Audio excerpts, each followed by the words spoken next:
অনেক দিনের সাধনা, জল্পনা কল্পনা, আপনার মোহরে নবুয়তে আমার ঠোঁটটা আমি লাগাবো। আপনার মোহরে নবুয়তের মধ্যে আমার ঠোঁটটা লাগিয়ে আমার ঠোঁটটারে আমি জাহান্নাম থেকে পরিত্রাণ করাবো। এজন্য প্ল্যান প্রোগ্রাম করে এতক্ষণ আপনার জামাটা খুলতে বলেছি। আপনার উপরে আমার কোনো হক নাই। আমার আব্বা মা, আমার সম্পদ, আমার জীবন আপনার জন্য কোরবান গো নবী।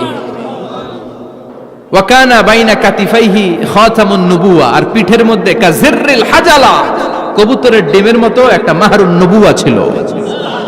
উনি যে শেষ নবী, উনি যে প্রফেট, দ্য লাস্ট মেসেঞ্জার, এটা প্রমাণ আল্লাহ সিল মেরা দিছে বাম দিকের কাঁধে, ডান দিকে না। কোন দিকে?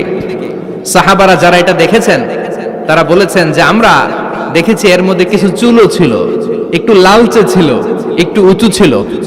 একদিন বিশ্বনবী বললেন, বান্দার কোনো হক আল্লাহ কোনোদিন ছেড়ে দেয় না। আল্লাহর হক আল্লাহ মাফ করে, বান্দার হকের মাফ নাই। যদিও আমি নবী, আমার উপর যদি কোনো হক থাকে বলো, আমি দিয়ে দেব। কোন সাহাবী দাঁড়ায় না। এক সাহাবী দাঁড়িয়ে বললেন, নবী, যুদ্ধের ময়দানে চাবুক চালানোর সময়, লাঠি চালানোর সময় এক কাফেরকে মারতে যে আপনার লাঠির বাড়ি আমার পিঠের মধ্যে পড়েছে। আপনি যেহেতু এই কিসাসটা আদায় করতে চান, আপনার পিঠে আমি লাঠির বাড়ি মেরে এটারে শোধবোধ করে দিতে চাই। সাইয়েদনা ওমরে ফারুক হাতের জামা এরকম পড়তে শুরু করছে, আয় এদিকে আয়, তোরে শোধবোধ করাই। বিশ্বনবী বললেন, ওমর রাখো, এটা বান্দার হক, মিটাতে দাও।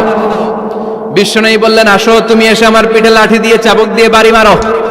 সাহাবী বলে, ও নবী, তখন দুর্ভিক্ষের সময়ের যুদ্ধ ছিল, আমাদের গায়ে জামা ছিল না।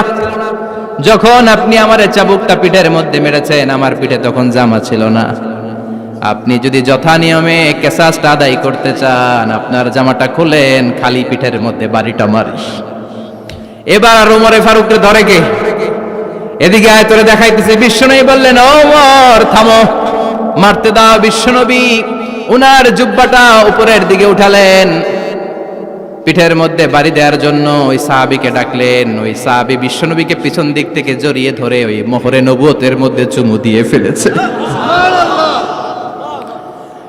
সাহাবী বললেন, নবী গো, এই নাটক করার জন্য আপনি আমারে মাফ করে দিয়েন।